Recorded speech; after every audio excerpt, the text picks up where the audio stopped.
are the types of friends you need when you're going through a breakup. The friend who lets you cry to them and just kind of comforts you and like coddles you. The friend who's like panicking, trying to make you feel better, like taking you out, taking you shopping, going for dinners, whatever, just anything to distract you. And the friend that's ready to fucking throw hands and like kill any other girl he talks to, kill him, kill his family, like whatever.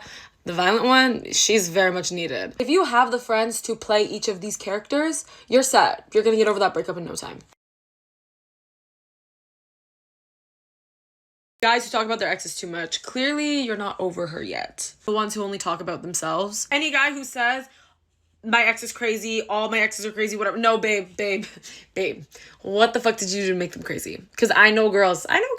They're not crazy until you make them crazy. Guys that always make you come to them, they will never come to you. What is this? Any guy who constantly says Saturdays are for the boys, like, babe, girl, if you're with a man like that, he will not give two fucks about you. His boys will always come before you. No. Most of the time, not all, but 90% of the time, a guy who has a girl best friend is not really a girl best friend. That's your competition. She secretly wants that guy.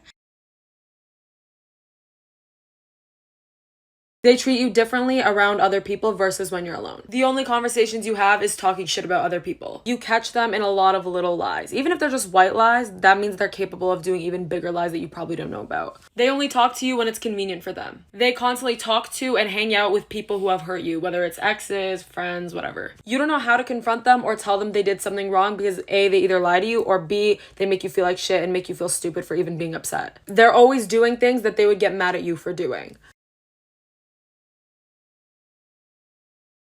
Things you'll only understand if you had strict parents. Rehearsing, asking to go out or do anything, and like figuring out a million different ways you could say it so that they'll say yes. Having to cover for your siblings or having to play dumb because they were doing something they weren't supposed to. Planning out when you'd be able to go out again based on the last time you had fun. Because like, you know, like you can't have fun 2 days in a row. You're not allowed to go out 2 days in a row. You have to like you have to order everything out. Becoming incredibly good at coming up with a story on the spot under a lot of pressure. That skyrocket anxiety you get when your phone goes off and it's your parents calling you and you may or may not be somewhere that you shouldn't be. Kissing up to your parents for like 3 days before you ask them for something.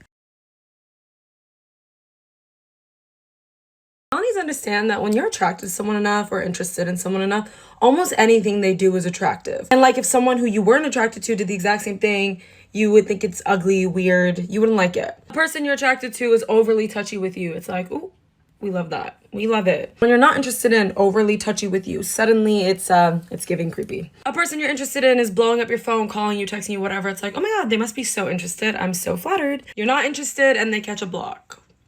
Pretty privilege, babes. Pretty privilege. Don't yell at me. They said it first, but let's talk about it. The same way that if you have to constantly prove how wealthy you are by wearing flashy stuff, talking about how much money you have, talking about how rich you are, you're probably not that rich. You probably don't have that much money. People with real money never really talk about it because they just know what they're worth. Hear me out. In the same way, if you constantly have to try to prove to others that you are a nice guy, you're probably not that nice. If you're finding that you are telling people that you are a nice guy more than other people are telling you that you're a nice guy, I hate to break it to you, you're probably not as nice as you think. The truth of the matter is, real nice guys don't even realize that they're being nice, so they don't claim this nice guy title, whereas fake nice guys try so hard to fit into this role and this position of being a nice guy that it's just fake, and they get upset when they're not rewarded for being nice guys. So in reality, it's just like, you're not even doing it just to be nice. You're doing it because you want something out of it. These are some tips for guys on dating apps. I'm not trying to attack. I am trying to help you. So do not get offended, please. Just take the criticism and let's change it. First things first, a lot of y'all have a picture doing this. Go look at your profile. If you got a little eyebrows, change the picture. A lot of the time, you can get a match just for saying something really funny in your bio or saying something that a girl wants to talk about. So get creative and get fun with it, because if you're funny enough, she'll probably just swipe right. Stop using pickup lines as your first message, okay? No matter how unique and cool and creative and hilarious you think this pickup line is, I guarantee at least 3 other dudes have said the exact same pickup line to her, so it's not unique. You're not memorable. If in all of your picture you're wearing sunglasses, babe, I don't even know who you are. Like, your identity, it's completely hidden. Like, let's take those off. New picture.